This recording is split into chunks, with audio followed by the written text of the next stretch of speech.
ഞാൻ മിഥുനിലേക്ക് പോകുന്നു. മിഥുൻ, ഇവിടെ ഇതാ കഴിഞ്ഞ ദിവസം ആണ് നരേന്ദ്രമോദി അമേരിക്കൻ പ്രസിഡന്റുമായി ചർച്ച നടത്തിയത്. അതോടൊപ്പം തന്നെയായിരുന്നു ഇലോൺ മസ്കുമായുള്ള കൂടിക്കാഴ്ച. മസ്കിന്റെ മക്കൾക്ക് നൽകിയ കളിപ്പാട്ടങ്ങളടക്കം വലിയ തോതിൽ അന്താരാഷ്ട്ര മാധ്യമങ്ങൾ ഉൾപ്പെടെ ചർച്ച ചെയ്ത ഒന്നാണ്. അതേസമയം തന്നെ നേരത്തെ 2023 ആരംഭിച്ചതാണ് എങ്കിലും ഈ പ്രവർത്തനങ്ങൾ സുഗമമായി മുന്നോട്ട് കൊണ്ടുപോകാൻ ഇലോൺ മസ്കിനോ അല്ലെങ്കിൽ ടെസ്ലയ്ക്കോ സാധിച്ചിരുന്നില്ല. അമേരിക്കയുടെ സമ്മർദ്ദ തന്ത്രങ്ങൾക്ക് കൂടി വഴങ്ങിയിട്ടാണ് ഇന്ത്യ ചില തീരുമാനങ്ങൾ കൈക്കൊള്ളുന്നത് എന്ന വിമർശനം ഒരു ഭാഗത്ത് നിൽക്കുന്നുണ്ട്. നേരത്തെ ഞാൻ ആ ഇൻട്രോയിൽ തന്നെ സൂചിപ്പിച്ചത് ഈ $40,000 കൂടുതൽ വിലയുള്ള ഉയർന്ന നിലവാരമുള്ള വാഹനങ്ങളുടെ കസ്റ്റംസ് തീരുവ അടക്കം കുറയ്ക്കുന്ന നടപടിയിലേക്ക് ഇന്ത്യ പോകുന്നത് സമ്മർദ്ദങ്ങളുടെ കൂടി ഭാഗമാണ് എന്ന വിമർശനമുണ്ട്. ശ്രീ മിഥുൻ, ഒരിക്കലല്ല, ഇന്ത്യ ഒരു ഗ്ലോബൽ മാർക്കറ്റ് ആയിക്കൊണ്ടിരിക്കുകയാണ്. ടെസ്ല പോലുള്ള കമ്പനീസ് ഇവിടെ ഇൻവെസ്റ്റ് ചെയ്യാൻ ആഗ്രഹിക്കുന്നു, ഇങ്ങോട്ട് വരാൻ ആഗ്രഹിക്കുന്നു. അപ്പൊ ഇന്ത്യ ഒരു ഇന്നോവേഷൻ ഹബ്ബായി മാറുന്നു എന്നാണ് നമ്മൾ മനസ്സിലാക്കേണ്ടത്. അല്ലാതെ ഇന്ത്യ ഏതെങ്കിലും രീതിയിലുള്ള സമ്മർദ്ദങ്ങൾക്ക് വഴങ്ങുന്ന ഒരു രാജ്യമൊന്നുമല്ല. അത്രയ്ക്കൊരു എന്താ പറയുക ഗ്ലോബൽ പ്രസൻസും അതുപോലുള്ള ഡിപ്ലോമാറ്റിക് റിലേഷൻസും ഒക്കെ തന്നെ നമുക്ക് ഉണ്ടാക്കിയെടുക്കാൻ സാധിച്ചിട്ടുണ്ട്. അപ്പം അമേരിക്കയുടെ പ്രഷറിന് വഴങ്ങിക്കൊണ്ട് നമ്മൾ ടെസ്ലയെ ഇന്ത്യയിലേക്ക് ക്ഷണിക്കുന്നില്ല. ടെസ്ല അവരുടെ ഈ പറഞ്ഞ പോലെ ഇന്നോവേഷൻ സെന്റേഴ്സ് അല്ലെ ഹബ്ബൊക്കെ തുടങ്ങാൻ ആഗ്രഹിക്കുന്നുണ്ടെങ്കിൽ അത് നമ്മളെ ഇന്ത്യ എന്ന രാജ്യത്തെ അവർക്കൊരു എന്താ പറയുക ഒരു ഇന്നോവേഷൻ ഹബ്ബായി കാണാൻ സാധിക്കുന്നു. അല്ലെങ്കിൽ ഒരു ഫ്യൂച്ചറിൽ നിലവിലെ സാഹചര്യത്തിൽ ഒരു ഇന്നോവേഷൻ ഹബ്ബായി എന്ന് നമുക്ക് നിരീക്ഷിക്കാൻ പറ്റുമോ? ഒരു സെയിൽ പോയിന്റ് ആയി എന്നതിനപ്പുറത്തേക്ക് കാണുന്നുണ്ടോ യഥാർത്ഥത്തിൽ?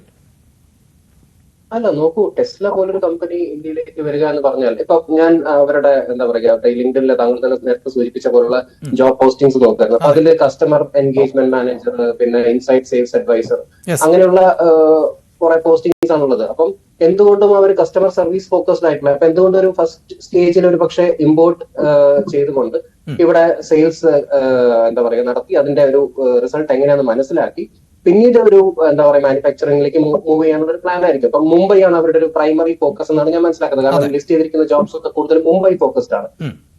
അപ്പം മുംബൈ ഒരു കീ മാർക്കറ്റായി കണ്ടുകൊണ്ട് തന്നെ അവിടുന്ന് ഓപ്പറേറ്റ് ചെയ്ത് നേരത്തെ പറഞ്ഞതുപോലെ തന്നെ ബൈങ് പൊട്ടൻഷ്യൽ ഉള്ള സ്ഥലങ്ങളാണ് അവരൊരു പക്ഷേ ഫോക്കസ് ചെയ്യുന്നത്. അപ്പൊ മുംബൈ ഒരു ഫോക്കസ് ഏരിയ വെച്ചുകൊണ്ട് ഒരു കീ ഫോക്കസ് ഏരിയ വെച്ചുകൊണ്ട് അവരുടെ ഇനീഷ്യൽ ഓപ്പറേഷൻസ് അവിടെ നിന്ന് നടത്തിയിട്ട് അതിന്റെ റിസൾട്ട്സ് എങ്ങനെയാണെന്ന് മനസ്സിലാക്കിയിട്ട് ഒരു പക്ഷേ അവർ മാനുഫാക്ചറിംഗിലേക്ക് പോലും പോയേക്കാം.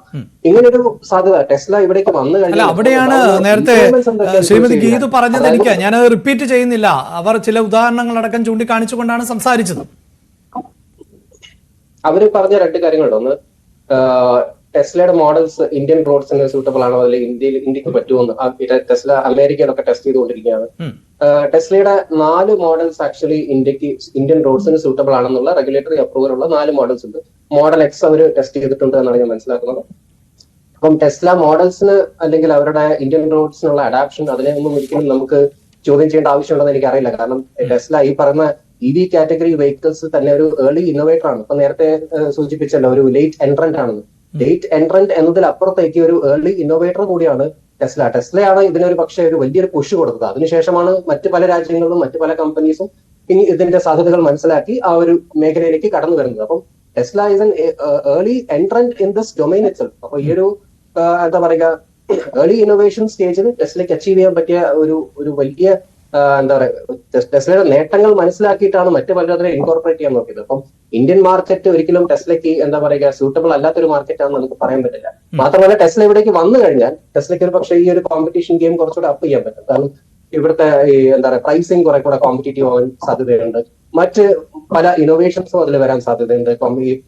എന്താ പറയുക ഇതുപോലുള്ള ഇന്ത്യയിലെ തന്നെ ടാറ്റ അല്ലെങ്കിൽ ഓല ഇലക്ട്രിക് ഇതുപോലുള്ള ആളുകൾക്കൊരു കൂടുതൽ കോമ്പറ്റീറ്റീവ് ആവാനുള്ള ഒരു സാധ്യത കൂടെയാണ്. അപ്പൊ ഒരു എന്താ പറയുക ഇലക്ട്രോണിക് വെഹിക്കിൾ അഡോപ്ഷൻ അതുകൊണ്ട് ഇമ്പ്രൂവ് ആവും. അപ്പൊ അങ്ങനെയുള്ള കാര്യങ്ങളിൽ ഒരുപാട് വലിയ രീതിയിൽ എന്താ പറയുക ടെസ്ലയ്ക്ക് കോൺട്രിബ്യൂട്ട് ചെയ്യാൻ സാധിക്കും. പിന്നെ അതുകൊണ്ട് ജോലി സാധ്യതകളും അതായത് ഇപ്പൊ പറഞ്ഞ പോലെ എംപ്ലോയ്മെന്റിന് അപ്പുറത്തേക്ക് മനസ്സിലാക്കുന്ന ഒരു എന്താ പറയുക ഇതുമായി ബന്ധപ്പെട്ടുള്ള സർവീസ് ഇൻഡസ്ട്രീസ് അത് ഒന്നുകൂടെ വികസിക്കും. ഫോർ എക്സാമ്പിൾ ഈ ആപ്പിൾ വന്ന സമയത്ത് അതുമായി ബന്ധപ്പെട്ടുള്ള ഡിസ്ട്രിബ്യൂഷൻ നെറ്റ്വർക്ക് ഒരുപാട് വളർന്നു. അപ്പൊ അങ്ങനെയുള്ള ഇതുമായി കണക്റ്റഡ് ആയിട്ടുള്ള ഒരുപാട് മേഖലകൾക്ക് അതൊരു ഗുണം ചെയ്യുന്ന രീതിയിലേക്കുള്ള വളർച്ചയാണ് ഞാൻ ഇതിനെ കാണുന്നത്. ഞാൻ താങ്കളിലേക്ക് വരാം. ശ്രീ